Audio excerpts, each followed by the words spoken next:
Kas iš jūsų sutinkat su tokia fraze, kad jeigu nori pasiekti didelių rezultatų, gera sąlyga būtų turėti gerą mentorių? Gerą mentorių, trenerį. Aš esu to gyvas pavyzdys, gyvas įrodymas. Organizuoju renginius jau 17 metų ir įvairiais etapais turėjau vis skirtingus mentorius, kurie įkvėpia didesniem tikslam, negu aš galvau, kad tai įmanoma pasiekti. Ir vienas iš pirmųjų mano mokytojo, Algirdas Karalius, kažkada pametėjo tokią mintį. Dariau, o kas būtų, jeigu 10 000 žmonių sukviesti į salę, į areną. Aš taip galvoju. Būtų fainai. Ir mane kažkas užkabino, kažkas sujaudino ir aš galvoju, noriu to pasiekti. 10 000, atrodo, tiek daug žmonių, kaip surinkti tokią nei krepšinio varžybas, nei koncertą, o į motyvacinę konferenciją. Ir to dar Lietuvoje nebuvo padaryta. Tai dėka to, kad turėjau mentorių, kuris įkvėpė ir parodė gerų pavyzdžių užsienyje, man pavyko 2016 metais, 10 metų aš to siekiau, jau link to tikslo, ir 2016 metais sukviečiau į Žalgirio areną 10 000 žmonių į Niko Vujčičiaus, gal kas girdėjot, žmogus be rankų, be kojų. Gal kas buvot? O, vienas yra, gerai, matai, kiek dar potencialo buvo daugiau sukviesti. Tai kadangi daugelis iš jūsų nebuvot, parodysiu, kaip įspūdingai atrodo šitą nuotrauką, netgi ant mano Facebooko profilio. Čia ne visi žmonės tilpo, bet čia tiesiog svajonės įsipildymas ir kai tu turi gerą mentorių, atrodo net dideli tikslai, kurie atrodo sunkiai suvokiami, nepasiekiami, galima tą dalyką įgyvendinti. Tai nuo ko noriu pradėti? Noriu pradėti nuo to, kad esu Darius Jonauskas, neprisistačiau. Tai 17 metų organizuoju renginius ir paskutinius 5 metus dirbu su šio seminaro pranešėju Igoriu Čelovu. Klausė vienas dalyvis, kas tas Founders Club? Nėra internete jokios informacijos apie tai. Sakau, čia slaptas klubas, 5 metus dirbam, nesireklamuojam, pilnai užpildytas. Ir ką aš iš Igorio išmokau? Vienas iš tokių dalykų, ką jis savo versluose daro, tai yra vienas dalykas, eina pas konkurentus, žiūri, kaip jie, kaip paslaugas teikia, kaip savo pažadą išpildo ir mokosi iš rinkos lyderių. Tai visai neseniai man teko dalyvauti kolegų organizuojamam seminare. Man dominanti tema buvo, galvoju, nueisiu, pasižiūrėsiu, kaip organizuoja, kaip viskas vyksta. Ir nežinau, kiek iš jūsų prieš einantį seminarą skiriat laiko, kad perskaitytumėt programą, ką žada, koks turinys bus. Kas perskaitot programą? Aš lygiai taip pat perskaičiau programą ir mane domino ten konkretus punktai, kurių, galvau, yra programoje, tikrai išgirsiu, man bus naudinga. Ir dėl to pirkau bilietą. Ir aš taip žiūriu į laikrodį, jau tas seminaras 15 minučių ar ten 20 minučių lieka iki pabaigos, kaip tų punktų nedaėjo, taip ir nedaėjo. Ir aš galvoju, tai kas čia per nesąmonė, ta prasme, tai jeigu tu pažadi klientui, kad tu duosi kažkokį tai turinį, logiška turėtų būti, kad tu jį duosi. Kas sutinkat, kad logiška yra išpildyti savo pažadą? Tai aš tų kelių punktų, dėl kurių ėjau, negavau. Kadangi aš turiu tam tikrus aukštus standartus per 17 metų jau išsivystęs, aš nebijau jum parodyti ir dar kartą priminti 10 punktų mes jum pažadėjom, kad duosim per šitą seminarą. Tai visi tie punktai buvo įrašyti į programą ir mes su Igoriu prie šitų skaidrių, ką esam pasiruošę, jau dirbom 18 valandų. Šiandien dar Igoris dar patobulino po praeitos savaitės gauto feedbacko iš Kauno seminaro, tai dar gerą pusvalandį investavom. Tai mano užduotis yra patikrinti, ar lektorius pranešėjas įdeda į skaidres tuos punktus, ką mes pažadam dalyviui. Nes aš negalėčiau, aš tiesiog raudonuočiau, jeigu tai Dariau, atėjai, pažadėjai šitas, kad bus, nebuvo, žinai. Tai patikrinom, yra tie punktai ir ne tik tie 10, bet jų bus dar daugiau. Igoris turi bent 4 dabar verslus, papasakosis apie juos vėliau, bet svarbiausia, kad jisai tuose versluose dirba nuo 4 iki 5 dienų per mėnesį. Tai reiškia, kartą per mėnesį dalyvauja valdybos susitikimuose, o operatyviniai veikloje nedalyvauja. Tai reiškia, pats turi rezultatą. Jam pavyko gerų rezultatų pasiekti ne su viena įmonė. Būna, kad kai kuriem tiesiog pavyksta vieną kartą. Pataikiai su kažkokia idėja ir einu mokyti visus kitus, kaip dabar daryti verslą. Tai Igoris turėjo verslų 16 skirtingų sektorių. Virš 25 įmonių pardavimų pirkimų sandorių, kurių vertė virš 50 milijonų, bet tai nėra vien tik tai dideli keisai, yra ir nuo 300 tūkstančių iki, kiek ten Igorį pas jūs buvo, 50 didžiausias milijonų apyvarta. Apie tiek. Tai pas Igorį yra didelė patirtis ir dar kas yra labai svarbu, gerai, man gaunasi, bet ar man gaunasi išmokinti kitą žmogų pasiekti rezultatą? Tai Igoriui tai padaryti gaunasi ir esam netgi YouTube kanalį įdėję vieną ten tokią sėkmės istoriją, jų bus daugiau ir jų yra daugiau, tiesiog reikia nufilmuoti. Tai vienas žmogus dirbo pusę metų su Igoriu, prieš pradedant dirbti su Igoriu 6 000 pelnas, po metų praėjus, pusę metų padirbo, tam tikrus veiksmus toliau darė ir kitus metus užbaigiau su 500 000 pelnų. Tai toks solidus rezultatas, netikėjo tas žmogus, kad tai įmanoma, bet sako Igoris, reikia išsikelti tikslą ir siekti jo. Tai tame YouTube kanale galėsit labai įdomių ten dalykų, kaip save brangiau parduoti, kaip prieš konkurentus laimėti. Tai apie tai vėliau. Tikiuosi labai, kad po šio seminaro išeisit su aiškesniu žinojimu, ką daryti, su praktiniais patarimais, kaip daryti, o jeigu norėsit, pratęsim bendravimą toliau, bet šiandienos užduotis yra suteikti jums kuo įmanoma daugiau vertės. Ir čia yra jau 4 seminaras verslas kaip produktas, tai mes jį išlifavom spalio mėnesį, lapkričio mėnesį, gruodžio 4 buvom Kaune, tai jums turėtų būti pats geriausias, nes mes visą laiką su Igoriu tobulinam, tvarkom, dėliojam, gaunam grįžtamą į ryšį ir jį atsižvelgiam. Tai jeigu nieko prieš, Igoriui čia bus pirmas seminaras Klaipėdoj, ar galime jį pasitikti su aplodismentais?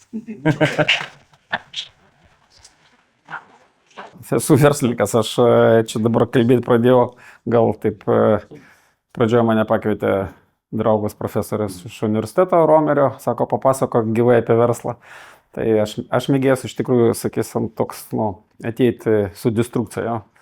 Tai mėgstu pasiaiškinti, kodėl studentai ateina, ko jie tikisi. Ir mes tam gal 3-4 kartų vaikščiau, jau man buvo drąsu kalbėti. Matau, kad auditorija taip neužmiega. Ir taip visada sakau, atrodo, pas man nelabai yra ką pasakyti, bet Darius, ateik į klubą.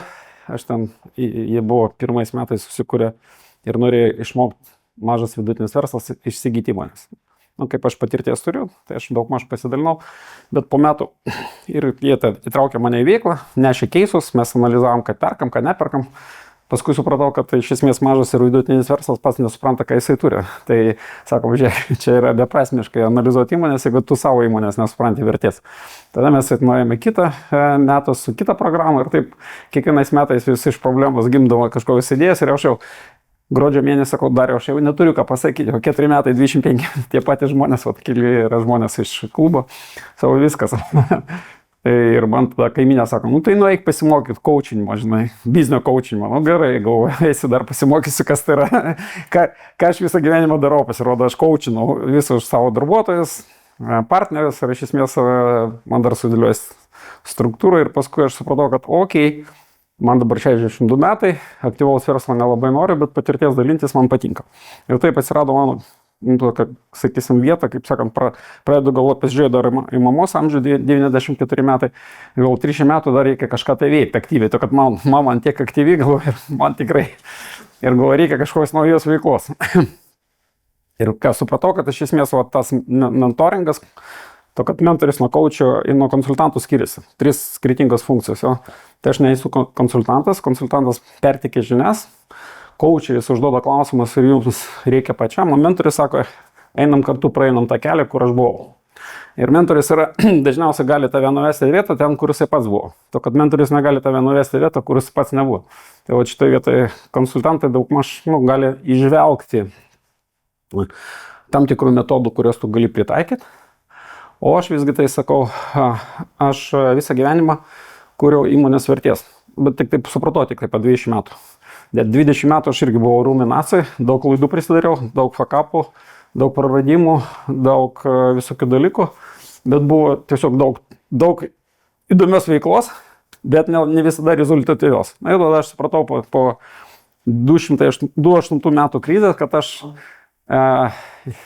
tiesiog vieną įmonę pas mane vėl kaip prie bankroto priartėjo ir aš supratau, kad jeigu aš šitą įmonę parduočiau be 15-12 krizės ir po krizės vėl nupirkčiau, to kad aš visada turiu idėją, ką su jie daryti. Tai vien šitą įmonę aš 4 kartų nupirkęs ir parduodęs, uždirbčiau 50 milijonų. To kad tuo metu, kaip tik mano Danas, vienas pažįstamas, savo įmonę pardavė už 500 milijonų. Ir po metų jos vertės tapo 40. Kad supras, kad ta įmonės vertės priklauso labai nuo daug faktorių. Mano visas papasakojimas šiandien bus, kaip jūs turit kurti savo įmonę vertės, kaip jos neprarasti ir kaip apskritai suprast, vardan ko jūs ateinate į darbą. O mano tokia žinutė ir aš tą vadinus, iš esmės įmonė turi būti produktas, jinai turi būti pasiruošus visada ant lentynos, supratimas iš savininko pusės, kokias vertės jisai kūrė ne tik tai klientui, bet ir tam būsimam arba galimam investuotojui.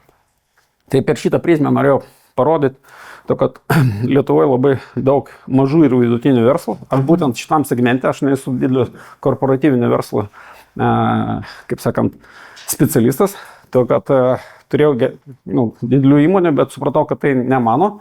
To, kad ten yra lėtai sprendimai, labai daug manipuliavimo, korporatyvinio verslo labai daug visokių ten pavandinių, reiškia, kultūrų yra. Ir aš supratau, kad aš labai gerai jaučiuosi tam mažam vidutiniam verslui, kur galima priimti sprendimą kolidoriuje. Taip aš vadinu greitų sprendimų priėmėjas, to, kad aš pats greitas ir man patinka, sakysim, greit keistis. Tai, nežinau, čia trumpa statistika, 34 metai aš versle, dabar pas mane 3 plius įmonė, vieną startupą turiu. Aš jiems skiriu tik taip nuo 5 iki 3 dienų per mėnesį, to, kad iš esmės aš neįsitraukiu į operatyvinę veiklą, kas leidžia man tiesiog daugiau dirbti prie strategijų. Čia yra fiziškai, iš tikrųjų, tai šiais metais mes pasieksim 303 milijonų apyvartų, 37 ebidos, 250 darbuotojų ir per savo gyvenimą aš kažkur tai 25 verslus pirkau ir pardaviau. Neskaičiau statistiką, dėl to sakau, plius minus yra verčių, per kurias pasidarėm 50 milijonų ir kad tą parduoti ir nupirkti reikėjo apie 250 įmonių analizuoti. Aš kiekvienais metais dabar analizuoju apie turbūt kokią 100 įmonių. To, kad dabar pas mane nauja veikla kaip atsirado, aš kaip norėjau mokytis tas coachinimo, reikėjo klientą. Ir aš tada sakau savo visiems pažįstamą, kas nori, kad aš tą studiją su jumis praeisiu. Ir pas mane atsirado 10 klientų. Tai aš prie tų dabar 3 savo įmonių turiu dar 10 įmonių, kur arba valdyboje, arba esu, kaip sakant, tas vadinamas, sakyčiau, valdybos narys. Tai šiai dienai realiai dirbu su kažkur tai 15 įmonių. Tiesiog suprantu, ką jie daro, vedu, su kuriuom dirbu 2 kartus savaitę, 2 kartus mėnesį, 4 kartus mėnesį turi ciklą. Su savo mažiau dirbu, net galėt, kad šis pagalvoju, ar čia įgrių tu neprarasit, dirbdamas su svetumom savo įmonės vertės. Bet va visą šitą, sakysim, kad atsirasti aš tikrai neseniai, galbūt prieš 5 metus, ar prieš 4 sugebėjau išeiti iš operatyvinės veiklos. Dažniausiai dirbdavau irgi pakankamai daug, po 20 valandų į dieną. Ir supratau, kad neteisingai. ir supratau, kad reikia kitaip dirbti. Ir kai kada mes, sakysim, su savo to hiperaktyvumo daugiau trukdom, negu padedam verslui. Tai šiandien bus apie tai. Tai va, mano apskritai pranešimas yra, ir aš noriu suprasti, paaiškinti, kaip aš suprantu verslas kaip produktas. Visi galvoja, kad aš iškart siūlau parduoti verslą. Ne, aš sakau, kad iki pardavimo jūs turite pirmiausia jį turėti. Verslas kaip produktas. Tai verslas kaip produktas yra tai, kad jūs norėtų nupirkti ne mažiau kaip 3 investuotojų arba įmonių eina apie tai, ja, kad jūs esat įdomus, jūs sugebat sukurti verslo sistemą, kuri generuoja pakankamai gerą maržą ir jinai yra geriau negu industrinė, bent jau virš vidurkio. Aš noriu pasidalinti savo nesėkmėm ir išvadom, ką aš padariau ir kaip aš tą išmokau, kiek man tai kainavo. Ir norėčiau, kaip sakant, po mano seminaro, kad pas jūs atsirastų noras kažką tai keistis ir veikti. Ja? Pagrindinis tikslas va šitas, kad sakot, yra įdomi minčių, tą mintį aš galiu savo pritaikyti. Į skaidrę studijau 304 metų patirtį, tai dėl bus labai koncentruota, galbūt kai kur per daug. Mes pirmą prezentaciją padarėm, paskui dar papildėm, to, ko darius visada. To punkto nėra, to nedar, dėk čia, dar dėk čia, kai pridėjom prieš paskutinis, net kada čia buvo Vilnius seminaras, tai mes ten, man atrodo, 6 valandas, tai visiems tokia galva išėjo, sakau, nedariau, dabar katinam. Tai pasistengiau sutrumpinti ir eisiu kai kur labai greičiau, biškiu. O kas bus įdomu, jūs tiesiog kelkit ranką, sako, paplanau čia. Mano tikslas išvadas ir kaip aš tai taikau verslę savo. Turime grubiai ten per praktinius dalykus. Pats aš inžinierius, Kauno technologiją baigiau 85-ais, tada aš supratau 2000-aisiais, kad mes nelabai suprantam, kas yra verslas, finansai ir taip toliau. Nuėjau vieno darbuotojo mokytis universitetą, paskui žiūriu, kad jisai protingesnis už mane darosi, galvoju, ne, ir aš nueisiu, paskui kaip aš nuėjau, supratau, kad reikia dar ir mes 40 žmonių nuėjom mokytis į tą patį universitetą, kad kalbėtis tą patį kalbą. Pas mus marketingas būtų ne reklama, o marketingas mes suprastumėt vienodai, finansus vienodai. Ir tokiu būdu aš 2000 metais baigiau ir dar strateginio valdymo MBA. Galiu pasakyti, baigęs to, nesugebėjau sukurti ne vienos geros strategijos. Mano pirmas strategijos atsirado 2014 metais. Tai nuo žinių iki pritaikymo mano kelias buvo apie 12 metų. Tai mokytis universitete ok, bet daugiausia aš mokiausi iš tikrųjų iš žmonių, kurie kažką tai darė. Tai supratau, kad aš dabar, jeigu man reikėtų mokyti žmonės, aš juos nesiųsčiau universitetą. Ja. Paskui aš baigiau onto psichologiją, kad prieš krizę buvo labai gerai suprasti, kas aš toks. Atėjo vidurinė amžiaus krizė atėjo, žinot, kada viską pasiekit ir neturi toliau ką veikti. Ir tada pradėjau galvoti, kokie mano nauji tikslai, davė labiau suprasti, kas aš toks. Ir paskui aš business coachingą mokiausi. Tai tiek mano, sakyčiau, akademinio išsilavinimo, bet didžiausia, ką išmokau, tai yra praktikai. Ir iš praktikos aš ką turėjau. Aš 7 metai universiteto metu laipiau speleologiją, užsiminėjau, laipiau pavojus. Šitoje vietoje man davė supratimą, kad krizė nėra krizė, kad sunkiai situacijoje visada galima sudaryti komforto zoną ir kad tu gali išgyventi labai minimaliais resursais.